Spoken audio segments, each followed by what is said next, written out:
지난달 말 영국에선 어린이 3명이 흉기 난동 사건으로 숨졌습니다. 이건 사실입니다. 문제는 그 다음입니다. 이 사건과 관련된 끊임없는 가짜 뉴스가 나오면서 폭력 시위까지 일어났습니다. 현지 시민들의 충격과 불안이 여전할 정도로 가짜 뉴스의 여파가 계속되고 있습니다. 이번 가짜 뉴스 사태 배경과 파장을 분석해 보겠습니다. 박현진 해설위원 나와 있습니다. 안녕하세요.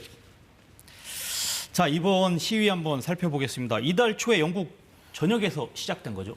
네, 맞습니다. 근데 지금은 잠시 좀 주춤한 상태인데요. 네. 경찰이 워낙 강경하게 진압을 했고요. 또 법원이 그 시위 주동자들을 신속하게 처분을 하면서 지금은 잦아든 상태입니다. 다만 다시 또 언제 불이 붙을지 모르는 그런 상태여서요. 불안 속의 평온 상태다 이렇게 말할 수 있을 것 같습니다. 자, 그럼 왜 이런 일이 일어났는지 한번 그 시작을 한번 살펴볼까요?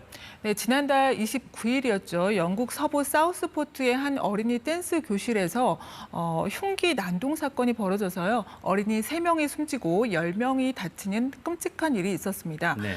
그런데 이 사건 이후에 피의자가 망명을 신청한 10대 무슬림이다라는 소문이 SNS상에 퍼지기 시작해요. 네. 그러면서 그 런던 등을 중심으로 반이슬람, 반이민을 내세우는 극우 세력의 폭력 시위가 촉발됐고요. 네, 그래가지고 경찰이 알고 보니까 그건 사실이 아니다라고 공식적으로 입장을 밝혔잖아요. 네, 맞습니다. 경찰이 당초에는 그 피의자가 미성년자였기 때문에 피의자의 신상 정보를 공개하지 않았었거든요. 네. 그런데 이제 사태가 확산되자 피의자는 영국 웨일스에서 태어난 17살의 남성이다. 이렇게 구체적으로 이름까지 밝혔어요. 영국 사람이네요. 네, 맞습니다. 하지만 폭력적인 소요 사태를 잠재우지는 못해서요. 곳곳에서 상점이 약탈당했고요. 공공시설이 불에 탔습니다. 특히 그 이슬람 사원과 망명자들이 있는 호텔이 많은 공격을 받았는데요. 결국 900명 넘게 체포됐고 400여 명이 재판에 넘겨졌습니다. 자, 근데 사실은 이렇게 여러 가지 가짜 뉴스가 유통되고 유포된 거가 지금 SNS를 통해서 지금 이루어진 건데 이 가짜 뉴스 도대체 누가 어떤 방식으로 유통을 시킨 겁니까? 구체적으로? 네, 그 가장 많이 언급되는 사람으로 그 토미 로빈슨이라는 극우 활동가가 있는데요. 네. 이 사람 같은 경우에 소셜미디어 그 X에서 팔로워가 100만 명 가깝다고 해요. 네. 이번 사태가 있기 전에도 계속해서 그 무슬림 혐오를 조장하는 게시글과 영상을 올려왔는데요. 그 흉기 난동 사건이 터지자 이 피의자 신상 등과 관련해서 확인되지 않은 허위 정보를 계속해서 퍼날랐습니다. 네.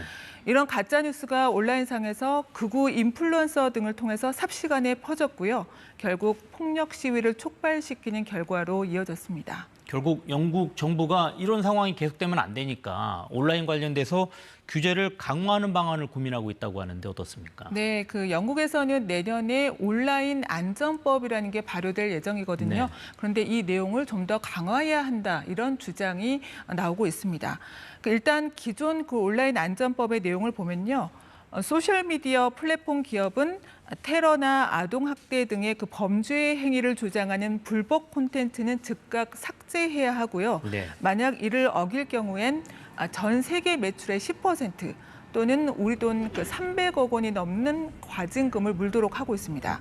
그런데 여기서 그칠 게 아니라 이런 불법 게시물이 아니더라도 잠재적으로 유해한 콘텐츠, 그러니까 예를 들어서 폭력적인 게시물이나 가짜 뉴스 등도 적극 제한해야 한다 이런 목소리가 나오고 있는 건데요. 네. 스타머 영국 총리의 말 들어보시겠습니다.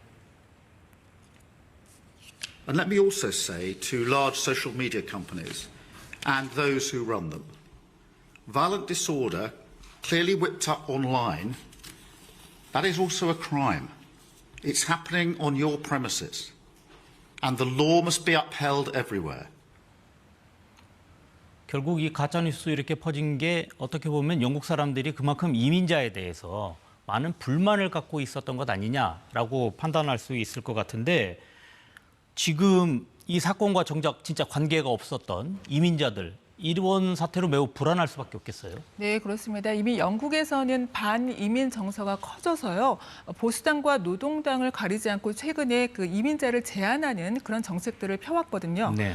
그래서 실제로 그 외국인들의 비자 신청도 최근에 많이 줄었어요. 네. 그런데 그런 와중에 이번 사태까지 터지면서 이민자들 더 위축되고 불안해하고 있는데요. 그들의 목소리 직접 들어보시겠습니다.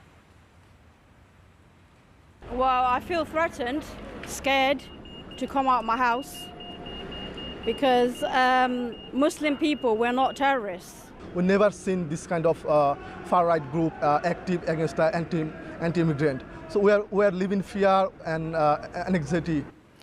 네, 그 영국 내 반이민 정서와 그로 인한 그 이민자들의 불안, 또 이민자 증가에 따른 효과와 부작용을 정책에 어떻게 반영할지, 또 이런 그 폭력을 조장하는 SNS는 어떻게 적절히 규제할지, 이번 소요 사태는 이렇게 영국 사회에 많은 숙제를 남겼습니다. 네, 그런 것 같습니다. 오늘 여기까지 듣겠습니다. 지금까지 박현진 해설위원과 함께했습니다. 고맙습니다.